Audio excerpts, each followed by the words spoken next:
અમરેલી જિલ્લાના જાફરાબાદમાં આજરોજ પીજીવીસીએલ વીજ કંપની લિમિટેડ દ્વારા જાફરાબાદ સબ ડિવિઝન હેઠળ આવતા પીપળી કાંઠા સિટી ફીડર તેમજ જીએચસીએલ સિટી ફીડરના અંડરગ્રાઉન્ડ કેબલ માટેનું કામ એજન્સી દ્વારા શરૂ કરવામાં આવેલ, જેમાં પીપળી કાંઠા ફીડરમાં કુલ 6.4 અને જીએચસીએલ ફીડરમાં 18.2 કિલોમીટરનું અંડરગ્રાઉન્ડ કેબલનું કામનું મંજૂર થયેલ છે, જેમાં ધારાસભ્ય હીરાભાઈ સોલંકી, જિલ્લા ભાજપ મહામંત્રી ચેતનભાઈ સિયાળ, નગરપાલિકા પ્રમુખ પ્રતિનિધિ પ્રફુલભાઈ બારિયા, તાલુકા પંચાયતના પ્રમુખ પ્રતિનિધિ ધનસુખભાઈ ડાભી, તાલુકા ભાજપ પ્રમુખ કુલદીપભાઈ વરુ, ટીંબી જિલ્લા પંચાયત સદસ્ય રમેશભાઈ બામણિયા, તાલુકા પંચાયતના સદસ્ય ચંદુભાઈ બામણિયા, છગનભાઈ તુષારભાઈ ત્રિવેદી તથા અલગ અલગ ગામના સરપંચ ઉપસ્થિત રહ્યા હતા.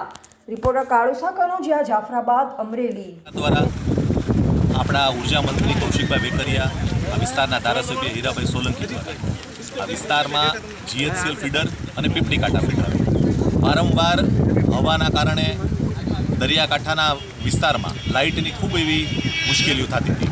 ગુજરાત સરકાર અને માન્ય ધારાસભ્યશ્રી દ્વારા આખો 4 કરોડના ખર્ચે અંડરગ્રાઉન્ડ કેબલનું કામ અત્યારે માન્ય ધારાસભ્ય દ્વારા એનું ખાતમુહૂર્ત કરવામાં આવેલું છે અને લોકોની સુવિધા વધે અને લાઇટનો પ્રોબ્લેમ્સ ઓછા થાય એના માટે આજે ખાતમુહૂર્ત કરવામાં આવેલું છે. હું ફરી ભારતીય જનતા પાર્ટીના જિલ્લા મહામંત્રી તરીકે કૌશિકભાઈ વેકરિયા, માન્ય ધારાસભ્ય હીરાભાઈ સોલંકી અને પીજીવીસીએલની ટીમને ખૂબ ખૂબ અભિનંદન પાઠવું છું. અસ્તુ ભારત માતા.